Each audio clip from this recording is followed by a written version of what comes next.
बासायगिरिफोरबो जिसु ख्रिस्टनि मुङै साफ्रोम नायगिरि नोंथांमोनखौ खुलुमहरदों आरो लोगोसे बरायदों। अनजाग्रा नायगिरिफोर दिनै नोंथांमोननो मोनसे फिन गोदान रादाब लानानै फैदों। जुदिअ रादाबा गोदान, मानसिफोरा गोदान, भिडिअ क्लिपआ गोदान, नाथाय जाथाया बे एखे रोखोमनियानो जे धोरोम सोलायहोनायनि दायाव जारला मुस्किल प्रब्लेमफोर होनाय। आरो बे जाथाया मैया दाखालि जानायनि बाथ्रा नङा, बे जाथाया जादों जाहैबाय दिनै सानडे खुलुमनाय सिबिनायनि सम। आरो बे खुलुमनाय सिबिनायनि समाव माखासे हिन्दु धोरोम फोथायनायनि जि संगठनफोर दङ, VHP बजरं दल, बिथांमोना थांनानै खुलुमनाय सिबिनायखौ बन्द खालामहैदों आरो बिथांमोना थांनानै पुलिसखौ लानानै फैदों आरो जे बेयाव धोरोम सोलायहोनायनि खामानि जादों होननानै गिर्जा जिरायनायखौ बन्द खालामदों आरो गनद'गल खालामबाय। अनजाग्रा नायगिरिफोर, येस, बेबायदि मोनसे रादाब क्लिपखौ लानानै फैदों। नोंथांमोना बे रादाब क्लिपखौ मोजाङै नायदो आरो नायनायनि गेजेरजोंनो नोंथांमोना मोजाङै गासैबो बाथ्राफोरखौ डिटेल्सै बुजिजोबगोन जे आं फिन बुंफिननांगौनि जेबो बाथ्रा गैया। दा बेयावखाय अनजाग्रा नायगिरिफोर, नोंथांमोना बे रादाबखौ नायदो आरो लोगोसेयैनो आं जोबनाय फारसे बेयो बबेयाव जादोंमोन बेफोर गासै बाथ्राफोरखौ फंनैसो बुंनानै फोजोबहैगोन। नोंथांमोना रादाबखौ नायग्रोदो।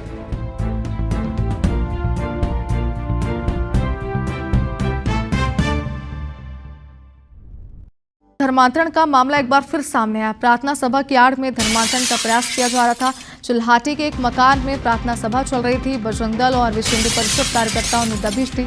धर्मांतरण की गतिविधियों के खिलाफ जमकर नारेबाजी की गई है। बताया जा रहा है 20 से 25 महिला और पुरुष प्रार्थना सभा में मौजूद मिले।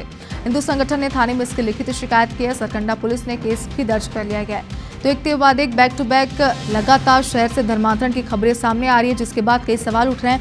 हालांकि पुलिस का तो यही कहना है कि लगातार कार्रवाइयां की जा रही, लेकिन एक बार फिर प्रार्थना सभा की आड़ में धर्मांतरण का प्रयास किया जा रहा था।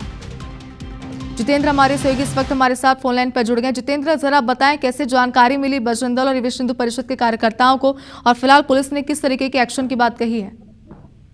देखिए, बजरंग दल और हिंदू परिषद के कार्यकर्ताओं को सूचना मिली थी कि चिल्हाटी क्षेत्र में एक मकान में यहाँ पर प्रार्थना सभा का आयोजन किया गया है और इसी सूचना पर उन्होंने पुलिस को इसकी जानकारी दी और जानकारी देने के बाद पुलिस के साथ ही यहाँ पर जो हिंदू संगठन के लोग हैं वो मौके पर पहुंचे थे और मौके पर पहुंचने पर उन्होंने देखा कि यहाँ जो दो व्यक्ति हैं उनके घर पे ही यहाँ पर प्रार्थना सभा का आयोजन किया गया था। उस घर को कथित तौर पर चर्च का स्वरूप यहाँ पर दिया गया था।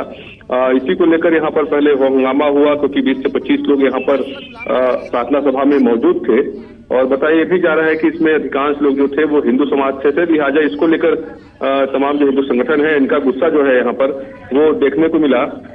इसके बाद जरूर यहाँ पर पुलिस ने कार्रवाई की है। शिकायत जो है हिंदू संगठन की तरफ से यहाँ पर थाने में लिखित दर्ज कराई गई है, जिसके बाद पुलिस ने इस पूरे प्रकरण पर केस दर्ज कर लिया है। क्योंकि प्रार्थना सभा का आयोजन का यहाँ पर अनुमति जो है वो विधिवत नहीं लिया गया था, लिहाजा इसी को देखते हुए पुलिस ने FIR दर्ज कर लिया है। चलिए, तो FIR दर्ज कर ली गई है। बहुत शुक्रिया जितेंद्र पूरी जानकारी के लिए।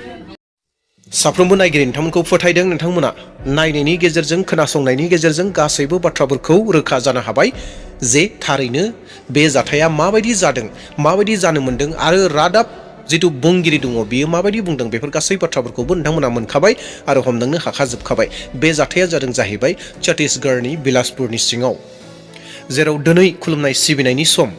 इये सनजाग्राफोर दिनै देवबार रबिबार साफ्रोमबो ख्रिस्टियानफोरा मोनफ्रोमबो मण्डलिफोरा दिनै खुलुमनाय सिबिनाय लायो।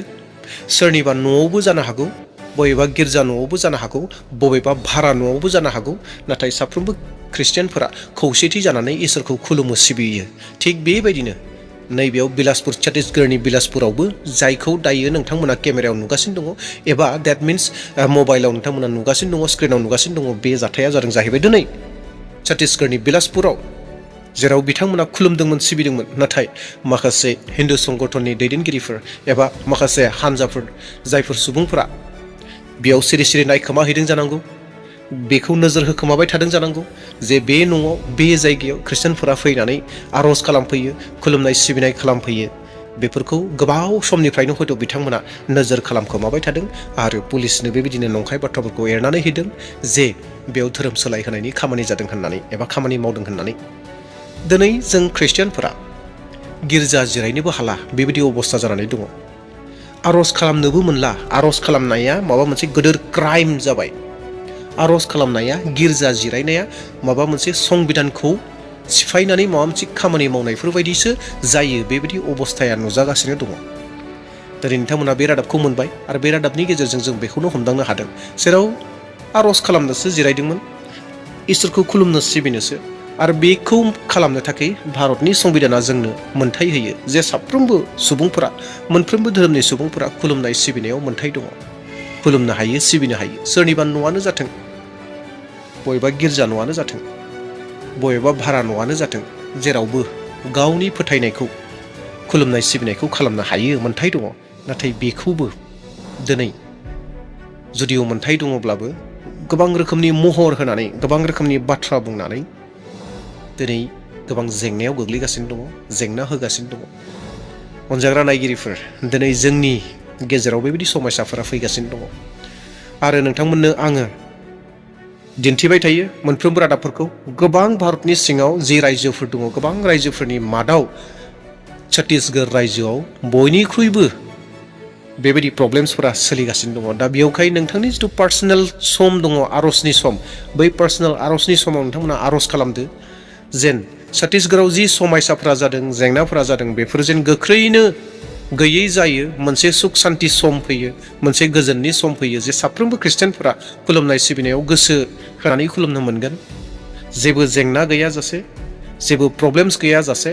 दा बिनि थाखाय नोंथांमोना आर'ज खालामदो। आरो लोगोसे दिनैनि जि जाथायखौ नोंथांमोना नुबाय, दा पुलिसा तदन्त खालामगासिनो दङ। पुलिसा अलरेडि माखासे मानसिफोरखौ गारियाव सोनानै लाना थांबाय, बेखौ नोंथांमोना भिडिअ क्लिपाव नुनो मोनखादों। आरो पुलिसफोरा फैदों, सोंदों, नाथाय बेफोराव रादाबाव बिथांमोननि बुंनायफोर, बिथांमोनजों जायफोरा ख्रिस्टियान सुबुंफोर दङ, जायफोरा बेयाव आर'ज खालामदोंमोन, जायफोरा आर'जनि सम दैदेनदोंमोन, दिनैनि खुलुमनाय सिबिनायखौ दैदेनदोंमोन, बिथांमोननिफ्राय जेबो इन्टारभिउ लानायखौ नोंथांमोना खोनानो मोननाय नङा एबा खोनायाखै, मोजाङै डिटेल्स जेबो मोननाय नङा। नाथाय बेयाव जि रादाब बुंग्रा बिसोरसो बुंगासिनो दङ बाथ्राखौ। दा जेखिजाया अनजाग्रा नायगिरिफोर, जुदि आंनि चेनेलाव सोरबाफोर गोदान फैदोंब्ला चेनेलखौ साबस्क्राइब खालामना लादो, जेन बेबायदिनो फैबाय थानाय समफोराव नोंथांमोना रादाबखौ मोनबाय थानो हायो, इसोरनि बोसोनफोरखौ मोनबाय थानो हायो। आरो लोगोसे लाइक होदो, लोगोसे शेयार खालामदो, आरो लोगोसे नोंथांमोननि मोन्दांथिफोरखौ कमेन्टआव गुबुननोबो शेयार खालामज्लायदो। डेट मिन्स कमेन्टखौ लिरनानै मोन्थिहोज्लायदो, नोंनि रोंगौथिफोरखौ, नोंनि रोंनायफोरखौ गुबुननोबो शेयार खालामफादो। अनजाग्रा नायगिरिफोर, दे अब्ला दिनैनि रादाबखौ बेसेयावनो दोनथ'नोसै। फैबाय थानाय समफोराव गोदान बेबायदिनो भिडिअफोरखौ लानानै फैगोन। Thank you.